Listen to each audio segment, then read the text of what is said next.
तो आज हम बात करने वाले हैं गौरव तिवारी के एक ऐसी पैरानॉर्मल केस फाइल के बारे में जिसकी शुरुआत हुई थी मुंबई के एक हॉस्टल में हुई एक बहुत ही हैरान कर देने वाली घटना से।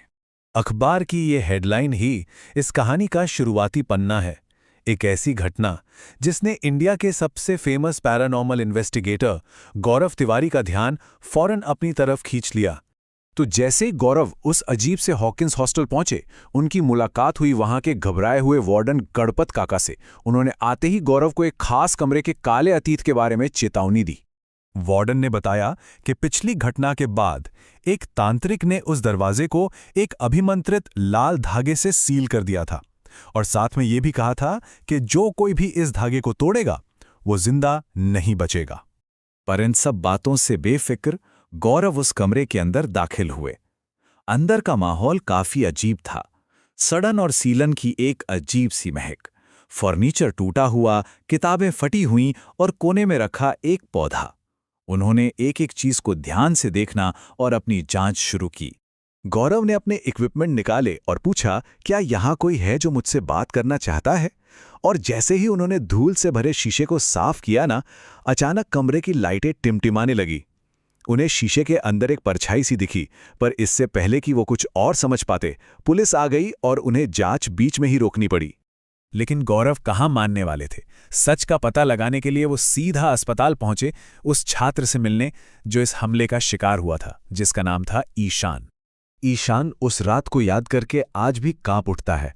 उसने बताया कि हमले से ठीक कुछ पहले वो अपनी गर्लफ्रेंड रोहिणी से वीडियो कॉल पर बात कर रहा था और अचानक रोहिणी चीखी, ईशान, तुम्हारे पीछे कोई है।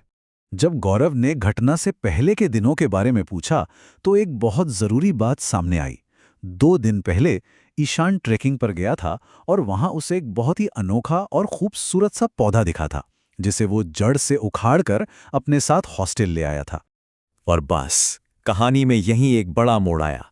गौरव को अब यकीन हो गया था कि वो पौधा महज एक सुराग नहीं, बल्कि इस पूरी घटना की असली जड़ था। गौरव और वार्डन वापस उसी कमरे में गए। इस बार कमरे की हवा बहुत ज्यादा भारी और ठंडी थी, और फिर उन्होंने जो देखा उससे उनका शक यकीन में बदल गया। उस पौधे की पत्तियां बिना किसी हवा के अपने आप हिल रही थी। जैसे ही गौरव ने उस अनदेखी ताकत को ललकारा, कमरे का वो पुराना शीशा जोरदार आवाज के साथ चटक गया और उसमें से एक काले धुएं जैसी आकृति निकली और सीधे वार्डन की तरफ झपटी। वो शक्ति गणपत काका के शरीर पर कब्जा कर चुकी थी। उनका शरीर बुरी तरह से ऐंठने लगा, आंखें पूरी तरह काली पड़ गईं और उनकी अपनी आवाज एक गहरी, डरावनी गूंज में बदल गई थी। वार्डन के मुंह से वो शक्ति बोली, ये कमरा अब मेरा है। लेकिन उसका आत्मविश्वास तब डगमगाया जब गौरव ने उस पौधे को पकड़ा और उसे नष्ट करने की धमकी दी। उसी एक पल में उस आत्मा की सबसे बड़ी कमजोरी सामने आ गई। उस शक्ति को वार्डन के शरीर से बाहर तो निकाल दिया गया, लेकिन अब गौरव जानते थे कि इसका पक्का इलाज क्या है। उन्हें उस पौधे को ठीक उसी जगह पर वापस लगाना था जहां से उसे उखाड़ा गया था। उस सुनसान पहाड़ी पर जाके गौरव ने अपनी जांच का आखिरी काम किया। उन्होंने बड़ी सावधानी से उस पौधे को वापस उसी जमीन में लगा दिया ताकि वो टूटी हुई कैद फिर से जुड़ सके। पौधे को दोबारा लगाते ही गौरव को मिट्टी में एक छिपा हुआ प्रतीक मिला। ये एक पुराने तांत्रिक अनुष्ठान के निशान थे। अब पूरी तस्वीर साफ थी। किसी ने उस आत्मा को जानबूझकर एक रिचुअल के जरिए उस पौधे से बांधकर कैद कर दिया था। कमरा नंबर 306 का साया तो खत्म हो गया, लेकिन ये केस अपने पीछे एक आखिरी रोंगटे खड़े कर देने वाला सवाल छोड़ जाता है। जरा सोचिए, क्या होता अगर ईशान ने उस पौधे को कभी उखाड़ा ही ना होता?